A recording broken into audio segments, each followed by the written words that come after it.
तो कल हमने किया था गन्ने की कहानी बताई थी, कैसे खेत से थाली तक पहुंचता है। आज हम बताएंगे चावल की कहानी, खेत से थाली तक कैसे पहुंचता है, कहाँ कहाँ से इसको गुजरना पड़ता है और कैसे ये तैयार होता है। तो खेत से लेके थाली तक, तो ये है भाग 2 इसका। कल एक किया था। पाठ का नाम है खाएं मौज मनाएं। तो शुरू करते हैं हम। मई जून में गर्मी पड़ रही थी कड़क, किसान ने खेत के कोने में मुझे दिया छिड़क। यानी मई जून में इसका धान जिसको कहते हैं वो ले आके बाज़ार से किसान इसका छिड़क देता है, यानी बीज के रूप में छिड़क देता है इसको एक कोने के रूप में थोड़ी सी जगह में, और वहाँ पे इसके पौधे तैयार किए जाते हैं। पौधे तैयार करने के बाद 1 महीने के बाद इसकी रोपाई की जाती है। 1 महीने बाद खेत में मुझे दिया रोप। लोग मुझे कहने लगे धान की क्रॉप, यानी धान की फसल कहने लगे मुझे जब वहाँ रोप दिया गया। फिर मुझ में दे दिया पानी और खाद, मैं बढ़ने लगा बिना समय किए बर्बाद। मुझ में उसके बाद पानी दे दिया गया और खाद दे दी गई। पानी खाद देने के बाद वो उसकी बढ़वार होने लगी और ये पौधा तैयार होने लगा, बड़ा होने लगा। पानी इस में और फसलों के बजाय जैसे बाजरा, गेहूँ या कोई और फसल है, सरसों, तो इसमें सबसे ज़्यादा पानी की ज़रूरत होती है। इनमें से पानी इसमें खड़ा रखना पड़ता है। उसके बाद मैं बड़ा हुआ तो मुझ पर आने लगी बाली, किसान ने कंबाइन लगा भर ली ट्राली। मैं जब बड़ा हुआ तो मुझ पे बाली आने लगी, यानी बाजरे पे तो सिरटे आते हैं और गेहूं और धान पर बाली आती है, जो दाने होते हैं इसके, यानी धान के रूप में जो पकने लगता है। तो उसके बाद कंबाइन मशीन लगा के किसान इसको ट्रॉली में भर के बाज़ार में ले जाता है, मंडी में ले जाता है। तो कहाँ क्या होता है आगे, ट्रॉली भरकर ले जाया गया मुझे मंडी, वहाँ पर तौलने के लिए लगा दी कंडी।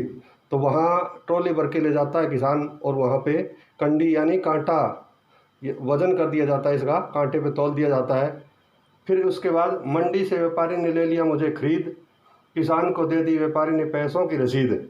उसके बाद पूरा हिसाब किताब करके व्यापारी और उसका पैसा दे देते हैं किसान का।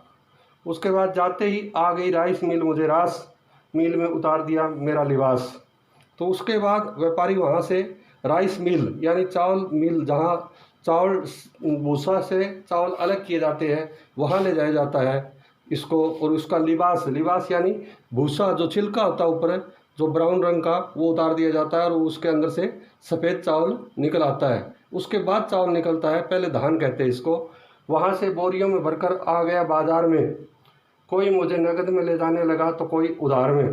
तो उसके बाद मैं बाज़ार में मुझे बोरियों में भर कर लाया जाता है और उसके बाद कोई उधार करता है, कोई नगद में मुझे हर घर में ले जाते हैं। मैं सफ़ेद चमकने लगा जैसे चांदी, हर कोई ले गया राजा रंग रानी या वो बांधी। तो मैं जब वो लिबास उतार दिया जाता है यानी छिलका उतार दिया जाता है तो ये सफ़ेद रंग का होता है, चांदी जैसा चमकता है। तो हर कोई राजा रानी हो या गरीब हो, रंग गरीब या रानी की नौकरानी जो होती थी उसे बांदी कहते थे, वो सभी ले जाते हैं। सभी को ज़रूरत होती है इसकी। पहले समय में राजा रानी हुआ करते थे। सभी मेरी बनाने लगे खीर भात खिचड़ी और पुलाव, मेरा कोई न कोई व्यंजन खाने को हर एक को चाव। सभी मेरे बनाने लगे खीर। जब दूध में चावल डाल दिए जाते हैं, उबलते दूध में, तो खीर बन जाती है। उसमें चीनी या शक्कर मिला दिया जाता है जो गन्ने से बनता है, तो उसके बाद खीर तैयार हो जाती है।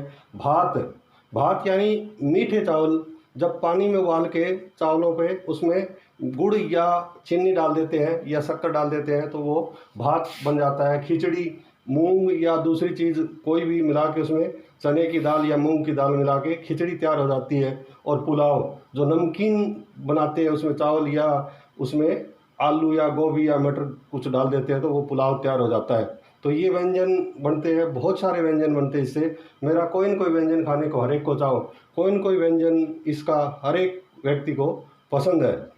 मेरी खिचड़ी चाव से खाती दादी हो या नानी, यहीं पर ख़त्म हो जाती है चावल की कहानी। मेरी खिचड़ी यानी जब बूढ़े हो जाते हैं, दादा दादी या कोई भी हो बुजुर्ग आदमी जो 60 या 65 या 70 साल के हो जाते हैं, उनके दांत गिर जाते हैं और वो खिचड़ी हाजमा भी कम हो पाता है, तो खिचड़ी बड़े चाव से खाते हैं क्योंकि ये हजम जल्दी होती है, तो ये चाव से खाते हैं और यहीं पर ख़त्म हो जाती है चावल की कहानी। तो ये थी आज चावल की कहानी, खेत से थाली तक।